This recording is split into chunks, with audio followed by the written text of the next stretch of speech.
காலம பொறுத்தளவுல equivalent length ஓகேவா? So அது வந்து எப்படி மாறும் அப்படின்னா, டிபெண்ட்ஸ் அப்பான் த கண்டிஷன வச்சு அது மாறும். ஓகேவா? ஸோ ஃபர்ஸ்ட் கண்டிஷன் பார்த்தோம் அப்படின்னா, போத் எண்ட் ஹிஞ்ச்ல இருக்குது. ஸோ ஹிஞ்ச்னா இந்த மாரி டயகிராம் இருக்கும். சப்போஸ் டயகிராமே இல்லனாலும் இந்த வேர்ட் மட்டும் ஞாபகம் வச்சுக்கோங்க. ஹிஞ்ச்டு அப்படின்னா, ஸோ அதனுடைய ஈக்குவலன்ட் லென்த் எப்படி இருக்கும் அப்படின்னா, LE is equal to length.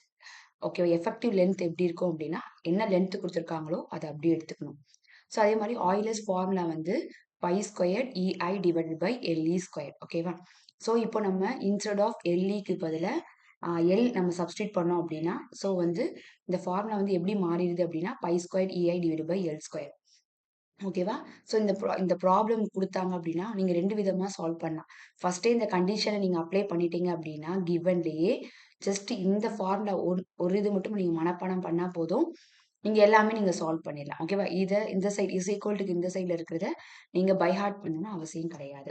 So second condition பார்த்தீங்க அப்படின்னா, one end fixed and other end free அப்படின்னு சொல்லியிருக்காங்க.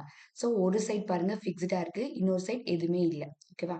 ஸோ இந்த மாரி கண்டிஷன் இருந்துச்சு அப்படின்னா, LE is equal two 2L. அது அப்போ இந்த ஃபார்முலா எப்படி மாறும்? பை ஸ்கொயர் ஆய்லர்ஸ் ஃபார்முலா அதே தான். Pi square EI divide by LE square. இப்போ இன்ஸ்டெட் ஆஃப் இந்த LEக்கு பதிலா நம்ம 2L நம்ம சப்ஸ்டிட்யூட் பண்றோம் அப்படின்னா, அப்போ 2 2s ஆர் 4 L ஸ்கொயர்டா மாறிடும். ஓகேவா? So next condition one end fixed and other end pin jointed அப்படின்னு குடுத்துருக்காங்க அப்படின்னா, பின் ஜாயிண்டட் அப்படின்னா ஹிஞ்ச்டு ரெண்டுமே ஒண்ணு தான். ஓகேவா? ஸோ ஒன் எண்ட் பாருங்க ஃபிக்ஸ்டு, அதர் எண்ட் வந்து பின் ஜாயிண்டடா இருந்துச்சு அப்படின்னா, கண்டிஷன் வந்து எஃபெக்டிவ் லென்த் LEனா effective length is equal to L divided by √2. இப்போ நீங்க என்ன பண்றீங்க? இந்த ஆய்லர்ஸ் ஃபார்முலா சப்ஸ்டிட்யூட் பண்றீங்க. இதுதான் Euler's formula. Pi square EI divided by LE square. இந்த LEல வந்து இந்த L/√2 நம்ம சப்ஸ்டிட்யூட் பண்ணோம் அப்படின்னா, L ஸ்கொயர் இந்த √2வும் இந்த ஸ்கொயரும் கேன்சல் ஆயிரும். ஸோ கீழ இருக்கிற டிவைட், ஸோ மேல போகும்போது அது மல்டிப்ளிகேஷன்ல ஆகும். ஓகேவா? ஸோ இன்ஸ்டெட் ஆஃப் இந்த LEக்கு பதிலா L/√2 நீங்க சப்ஸ்டிட்யூட் பண்ணீங்கன்னா, உங்களுக்கு இந்த ஆன்சர் கிடைக்கும்.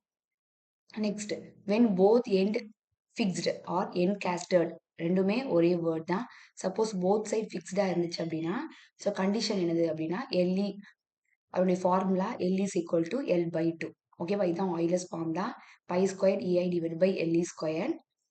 நெக்ஸ்ட் இப்போ LEக்கு பதிலாக L/2 நம்ம சப்ஸ்டிட்யூட் பண்ணோம் அப்படின்னா, L ஸ்கொயரா மாறிடும். So 2 2s are 4. இத வந்து நம்ம கீழ டினாமினேட்டர் இருக்கிறது நம்ம நியூமரேட்டர் கொண்டு போயிட்டோம் அப்படின்னா 4 pi square EI divide by L squared மாறிடும். ஸோ இதுதான் அந்த ஃபர்ஸ்ட் 4 கண்டிஷன்.